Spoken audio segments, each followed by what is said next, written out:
The ballroom glowed with soft golden lights. Crystal chandeliers sparkled above 500 elegantly dressed guests. Music floated through the air, laughter rose in waves, and everyone seemed to be having the perfect evening. It was our first wedding anniversary.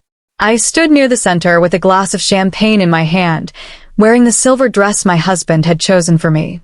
For a few beautiful minutes, I actually believed the night might be different. My in-laws had smiled at me when I arrived. My husband, Julian, had even kissed my cheek in front of everyone. For once, there were no cold stares, no whispered comments about my simple background. Maybe, I thought, they had finally accepted me. Then my father-in-law, Victor Langford, stood up and tapped his glass. The room slowly fell quiet. He raised his champagne flute and smiled, the kind of smile that never reached his eyes. 1 year, he announced loudly. 1 year of this marriage. A few people clapped politely. I glanced at Julian, hoping he would look at me with warmth. He didn't. He was watching his father with a tense expression. Victor continued, his voice carrying across the ballroom. Tonight is the perfect time to speak the truth everyone here deserves to hear. My stomach tightened. He turned and looked straight at me. My son made the biggest mistake of his life when he married her. Gasps rippled through the crowd. My grip on the glass tightened. Victor's smile widened. She brought nothing into this family. No background. No connections. No value. She is completely useless. Soft laughter started. Then it grew. People were actually laughing. I stepped forward, my voice quiet but steady. That's enough. Victor laughed louder. Look at her, still trying to speak when she has no right. Julian stood beside his father, silent. I looked at my husband, the man I had loved, the man I thought loved me. Julian say something. He didn't. Instead, Victor raised his hand and brought it down hard across my face.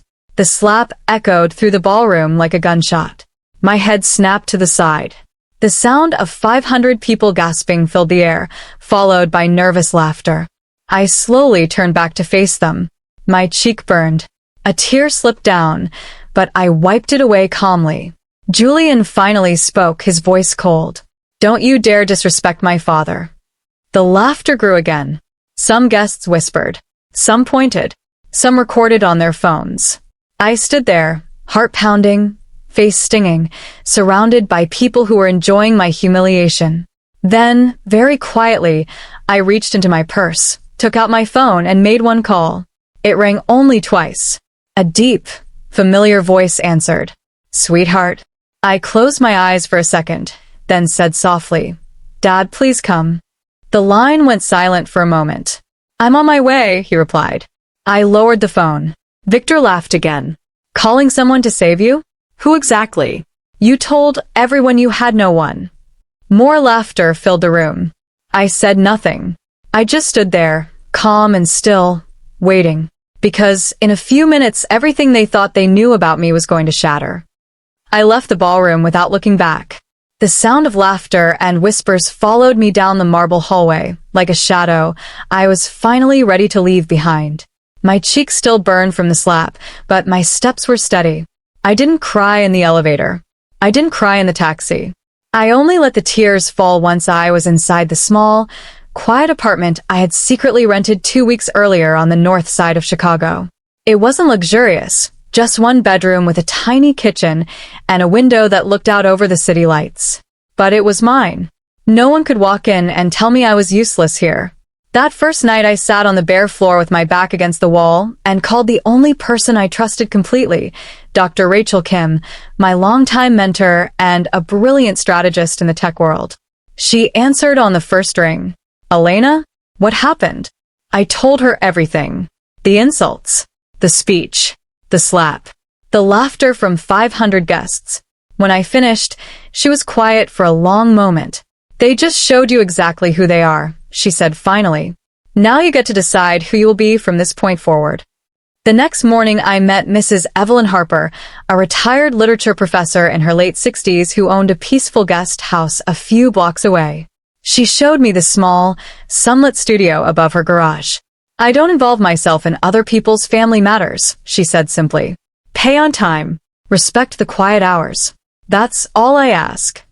The space smelled of old books and fresh linen. It felt safe. I moved in the same day with just 2 suitcases and the few things I had quietly taken from the marital home over the past weeks. The first messages from my in-laws arrived that evening. Victor, you embarrassed us in front of everyone. Call and apologize. Julian, come home. We can talk about this like adults. Victor again. This little tantrum ends now. You have responsibilities. I took screenshots of every message and saved them in a folder I named The Truth They Refused to See. I didn't reply. Instead, I focused on the work I had kept hidden from them for the entire year of our marriage. I was not just Elena Voss, the girl with no background. I was the silent co-founder and majority stakeholder in a growing cybersecurity firm that had quietly secured contracts with several major banks and government agencies. My father had made sure I learned the business from the ground up, but I had chosen to keep my involvement private, so I could be loved for myself, not for the family name. Dr. Rachel called again 2 days later. You sound clearer already, she observed. That's what freedom feels like. Evenings at Mrs. Harper's place became my sanctuary. I cooked simple meals, reviewed contracts on the small desk by the window, and sometimes sat on the tiny balcony listening to the city hum below. Mrs. Harper never asked intrusive questions, but one evening she brought over a cup of chamomile tea. Family giving you trouble? She asked gently. Something like that. She nodded. Some people only value what they can use. When that stops, they panic. Don't let their panic become your burden. Her words stayed with me. The messages from my in-laws grew more frequent and more desperate. Victor, the company is asking questions about your absence. Fix this. Julian, I'm sorry about the slap. I was angry. Come home, so we can talk. Victor, if you don't return, there will be consequences. I saved them all. By the end of the first week, the tone had shifted from demands to something closer to fear. Julian left a voicemail that actually sounded shaken. Elena, people at work are whispering. My father is furious. Just call me, please.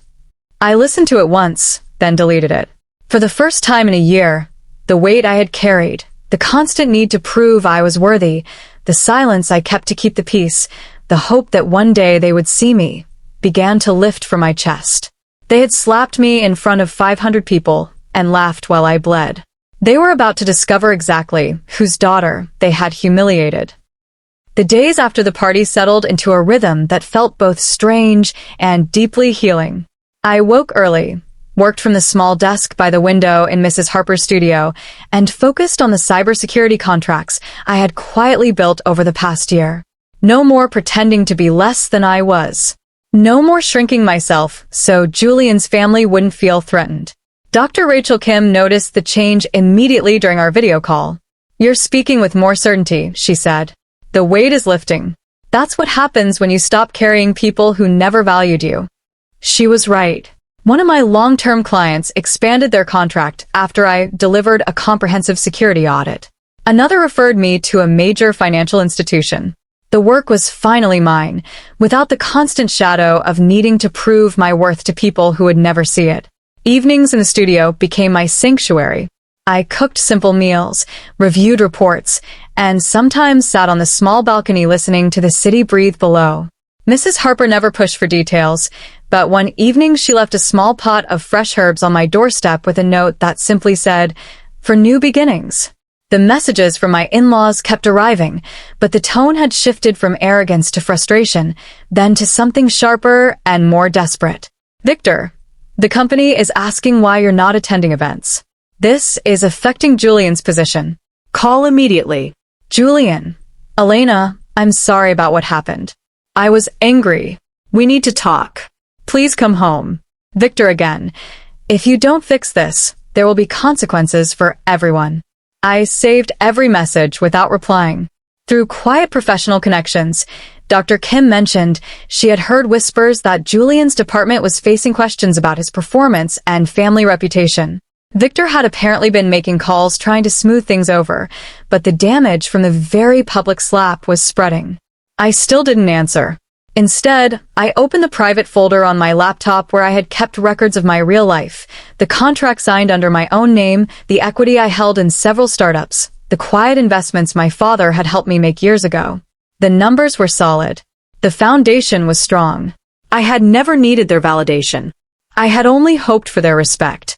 One evening my phone rang while I was reviewing a new proposal. I let it go to voicemail, then played it on speaker. Victor's voice filled the small studio, starting with forced authority before cracking into barely contained anger. Elena, this silence is unacceptable. Julian's career is suffering because of your little stunt. The family name is being whispered about. Call me back so we can resolve this like civilized people. I listened twice. Not because it hurt, but because I needed to hear the entitlement running beneath the threats. He didn't say he regretted the slap. He said the image was suffering. I saved the recording and added it to the folder. At the co-working space the next day, Dr. Kim pulled me aside after a productive meeting. You're carrying yourself differently, she observed. Not physically. In here. She tapped her chest. This is your life now. Own it fully. That afternoon, I finalized paperwork for a significant new contract.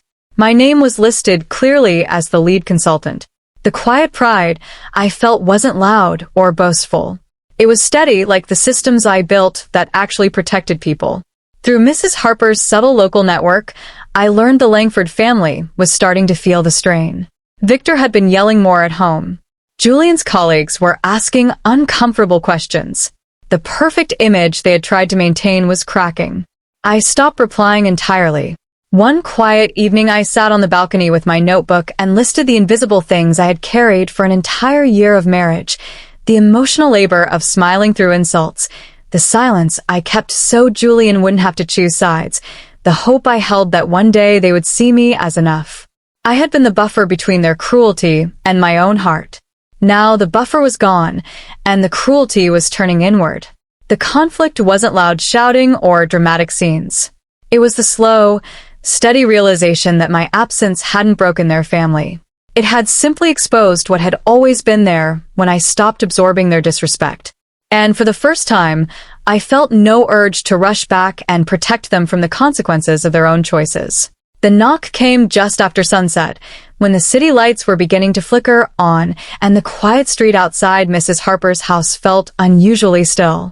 I was sitting at the small desk reviewing a new contract when the sound cut through the calm, loud, impatient, and familiar.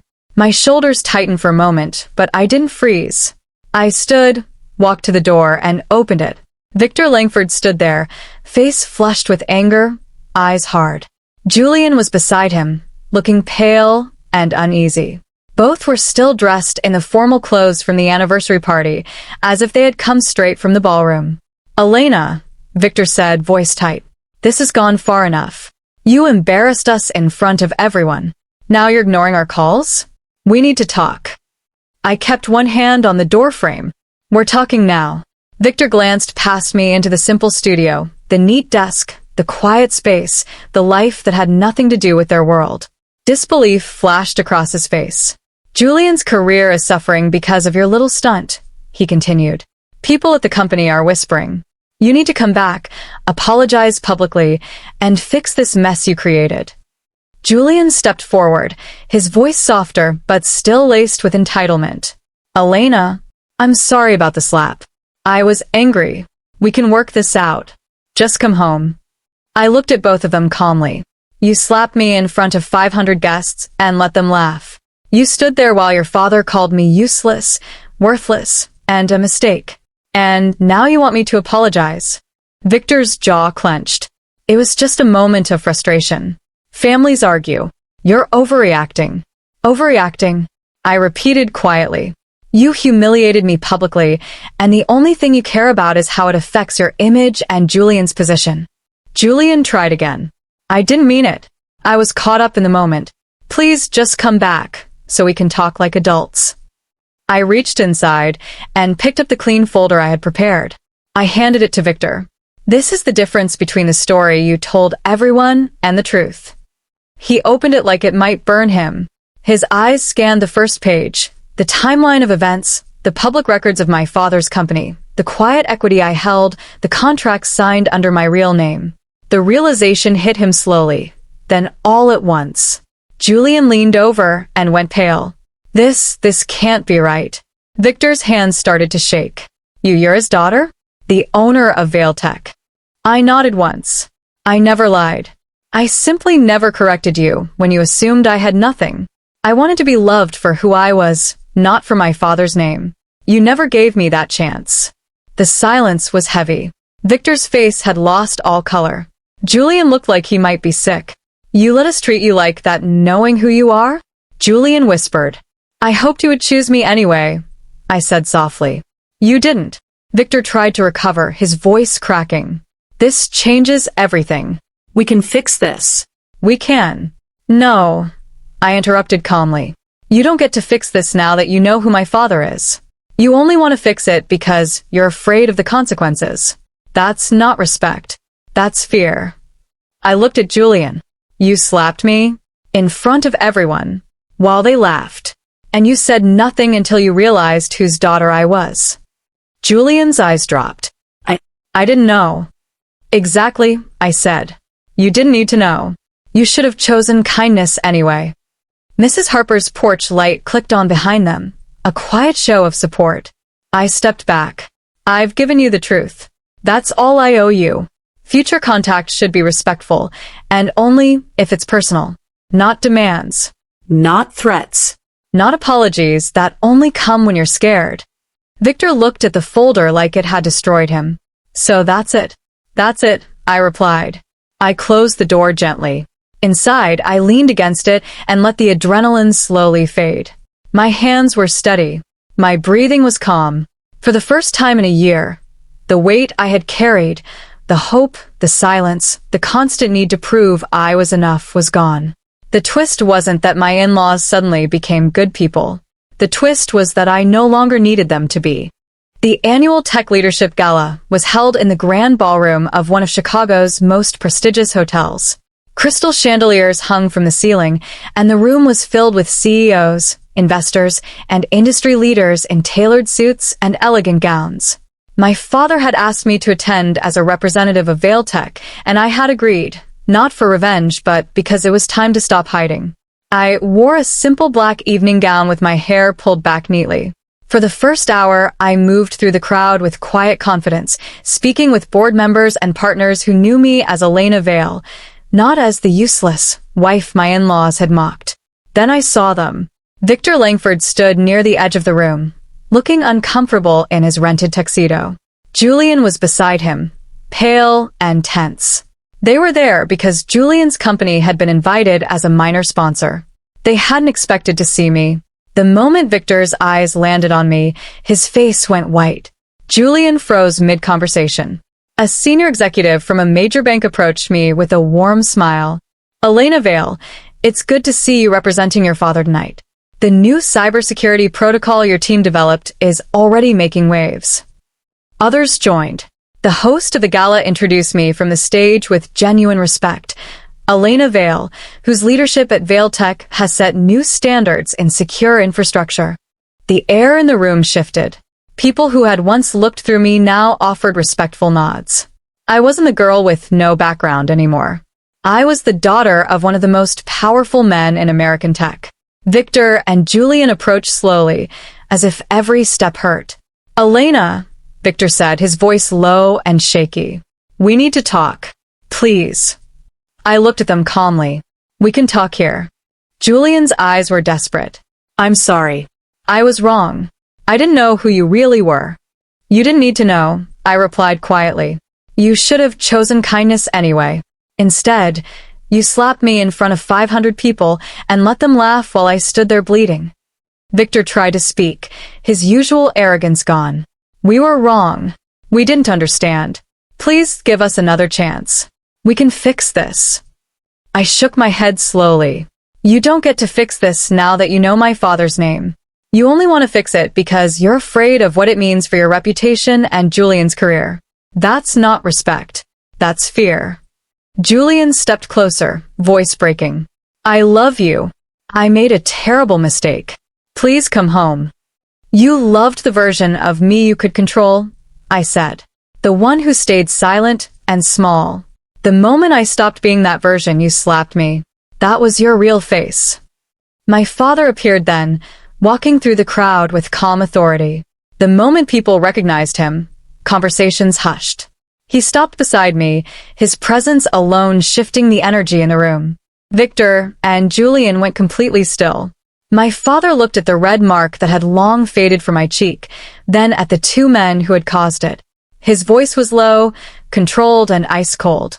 You laid hands on my daughter in public, he said. You humiliated her while 500 people watched and laughed. And now you stand here asking for another chance because you finally learned who she is. Victor opened his mouth, but no words came out.